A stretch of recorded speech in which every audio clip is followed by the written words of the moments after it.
And good morning. Good morning. I'm WBTV First Alert Meteorologist Eric Garlick alongside Chief Meteorologist Al Conklin. Another edition of the First Alert. Got a lot to talk about, and primarily going to be Helene. Helene and the impacts here, meaning rain and wind primarily. Also, can't rule out an isolated tornado, but those are the main impacts we think are going to be geared around rain and wind. And Eric, we've already seen the rain really pick up in a lot of neighborhoods, and it's really coming down now in the Charlotte metro area. Yeah, and we had people behind the scenes asking us, well, is this rain associated with Helene, or is it totally separate? It's a trick question. Yeah, part and parcel. It's enhanced by Helene. We got a cold front that's coming, trying to work our way, and then we got all of the moisture being pushed into our area from Helene. So kind of a double-edged question there. And this is not uncommon. Now, this particular round of rain is very intense. We've seen it across the mountains already with many, many flood warnings and advisories and even some tornado warnings up there last night.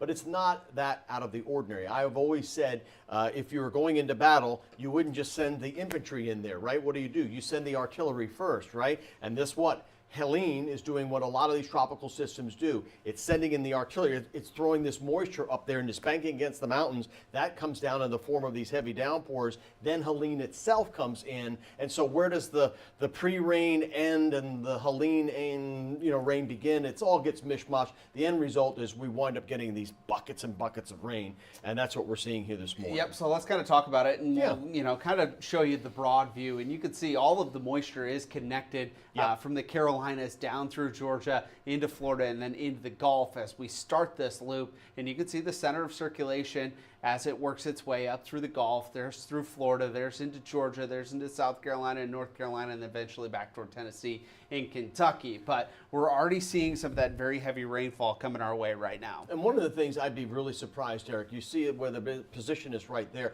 We see one big band that develops off of the Atlantic, and it sort of connects all the way down to Florida, and that's what really brings what we think will be the most intense rain in the Charlotte area. I would be very surprised if there was not at least another band, at least one if not two. I think you'll see a connection to the Atlantic that will throw several rounds of heavy rain our way over the next 12 to 18 hours or so. So we'll just see how it all unfolds. But right now we've got new information that has come in. The National Hurricane Center just about 10 minutes ago updated the position on this. It is now about 250 miles or so southwest of Tampa. And top winds now are at 100 miles per hour. This is not unexpected. We thought this was exactly what was going to happen. Yeah, and look at the change from the 2 a.m. Advisory that the National Hurricane Center put out. 85 mile an hour winds, the pressure at 971.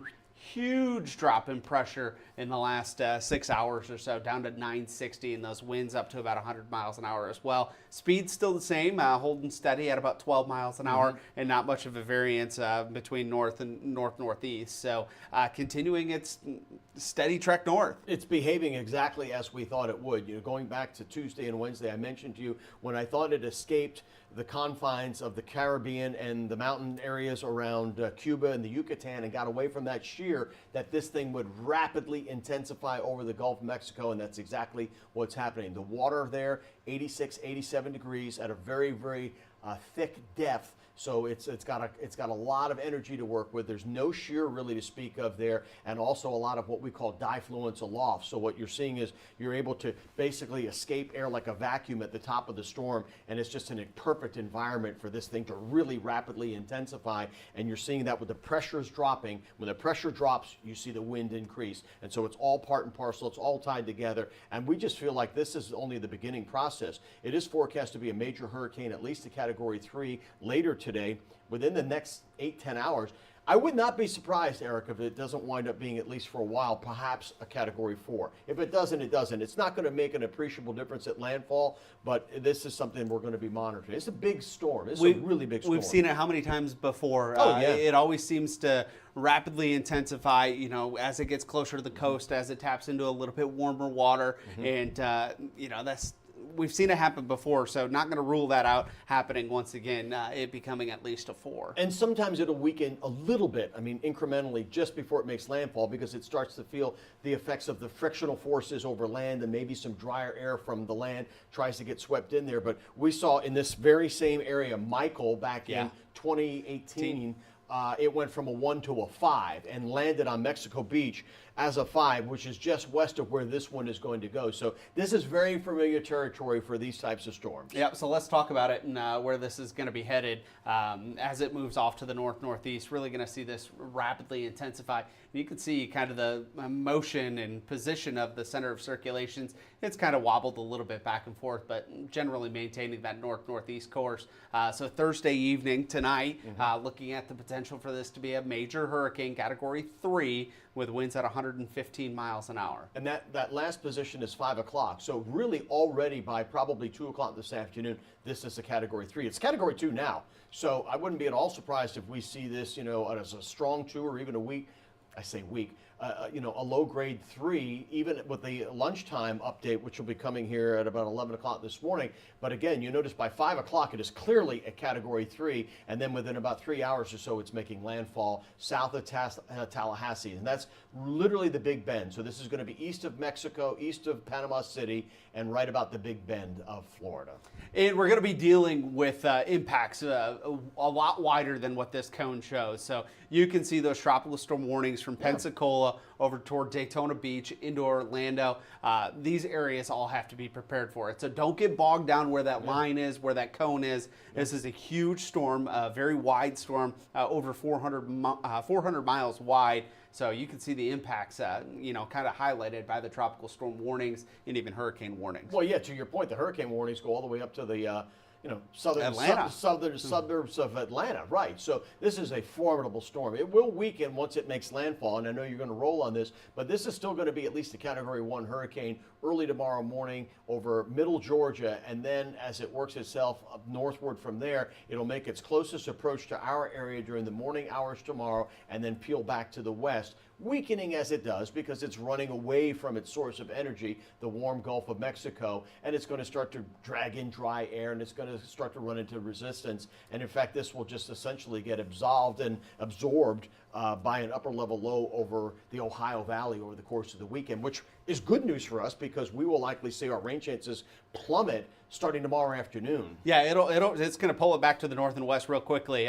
One of the things that we talk about, the Fujiwara effect, just 2 areas of low pressure that kind of circle around each other. And you probably saw what you didn't know what it was called at the beginning of this with the Futurecast, where they just kind of rotate around each other and just kind of feed off of each other. And I had some folks ask me that yesterday, and I put that graphic in yesterday to show that there's an upper level low and there's a high off of the coast. And so it just sort of pulls it up and then it drags it back north and westward. And that's what's going to happen. And again, that's why this one is a little bit different. It's not headed to the northeast, it's headed to the Midwest. Yep. Right now, we do have a tropical storm warning in effect for all those counties highlighted in orange, and that's the vast majority of our viewing area. We've only had 2 of these since the National Weather Service started issuing these inland tropical warnings. So we've had this one. The last one was in Ian 2 years ago this week, and then during Michael back 6 years ago. So this does happen sometimes, but it's not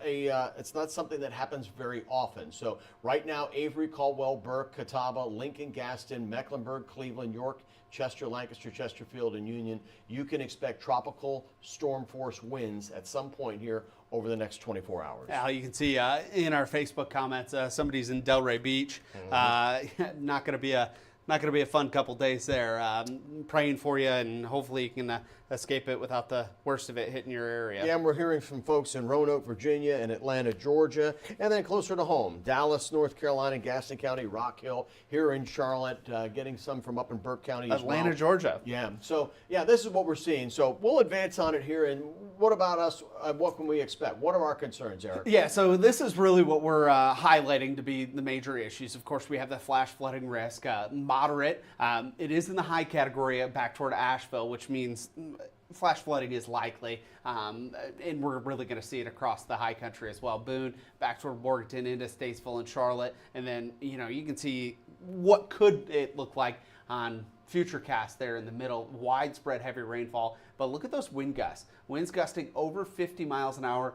Lancaster showing a 61 mile an hour gust. I think somewhere over 50 miles an hour is realistically possible across that area. Is a 60 mile an hour gust possible? Yeah. It is. Is it going to be widespread? No. Not necessarily. Yeah, I think that model sometimes has a tendency to be a little heavy-handed with the winds, but nonetheless, it's making a point. And with saturated ground, it's not going to take much to get trees to come down. That is particularly a concern out across the mountains where, again, they've already had upwards of 4, 5, 6 inches of rain. And as you're showing the futurecast, this suggests that this is going to track close to them as the low comes northward. Now, this particular model is a little bit east of where the official forecast track takes this, so don't be fooled by that. But the idea is that we'll get a big burst of rain here. The rain will just pick up in intensity and coverage through the day today. We get a big burst tomorrow morning. That's when those strongest winds are as well, Eric. And then we start to see things gradually improve tomorrow afternoon and certainly as we go into the weekend. Yeah, so we're going to get the heavy rainfall periods today.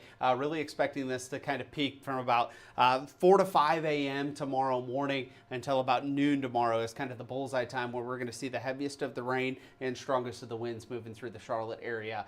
Flood watches in effect through 2 o'clock on Friday, Ashwaubenon, Avery, all the way down toward Cleveland, Lincoln, and Catawba. I wouldn't be surprised if this gets expanded, right? I was just going to say that. I would be very concerned about anywhere in our viewing area for flash flooding. I literally had 2.5 inches of rain at my house with the thunderstorms the night before last. The ground is already saturated. It's not going to take much rain. So again, keep in mind, watches mean in and nearby that watch you are prone to flooding. So just about anywhere in our viewing area, I would be concerned for flash flooding. Yep, and we're going to be watching that, and then of course, rainfall totals over a foot possible, anywhere from Shelby, Hickory to the north and west. Already seeing 3, 4, 5 inches of rain in these areas. We have reliable spotters in the mountains that have already reported about 5 inches of rain. So again, they're already at the sort of the lower end of the threshold there. So you get the idea that, and this is on top of some of that rain that fell earlier in the week. Now, on top of that, we talk about the future wind gusts. Yeah, and again, that 3, 4 a.m. time frame tomorrow morning, start to see those winds picking up. 5 a.m., gusting 35 to 40 miles an hour, and you can see these staying pretty strong from 7, 8 o'clock. Again, this is picking up on some of the strongest winds, 7 to 8 o'clock, and probably overdoing it a little bit. But I wouldn't be surprised if we get a 60-mile-an-hour wind gust, especially out across the high country, Morganton, Lenore, Boone, those areas, looking at the best chance at seeing some of those 60-mile-an-hour gusts. But 9, 10 o'clock tomorrow morning, still dealing with it, and then by noon, starting to see those winds come down in strength. Yeah, and that'll be, again, this is the sign of things starting to climb down a little bit. But again, we're now in the process of ramping up. And this is something that's kind of interesting, the wave heights here, Eric. Now, we don't have a legend on here, but you can imagine that those are really strong, really big waves that are coming in. Those magentas, the purples and the magentas that you see there, over 30 feet tall. So some very strong winds, producing some very strong and high waves. So getting pretty close to the coast as well. Just thought that was a little graphic that might interest some folks. But here's a look at that 7-day forecast. First alert weather day in place for today and tomorrow due to, of course, Hurricane Helene and the impacts we're going to see today and tomorrow. And over the weekend, again, we're not saying it's totally rain-free, but we are saying definite improvement. 82 on Saturday, about 80 for Sunday's Panthers game. And yes, there may be a shower or two over the weekend, but those rain chances are going to be coming down, and they'll no more than about a 40% chance Sunday into Monday. And next week looks like it'll be, again, pretty seasonal. Normal high now is about 80 degrees. So we get through the next 36, 48 hours, we'll be in much better shape. And of course, we will keep you posted. We've got all 5 of us, all meteorologists are here today at WBTV. And don't forget, download our WBTV weather app and make sure you have all of your devices charged up in the event you do lose power. Stay safe, and we'll keep you posted. Have a good one.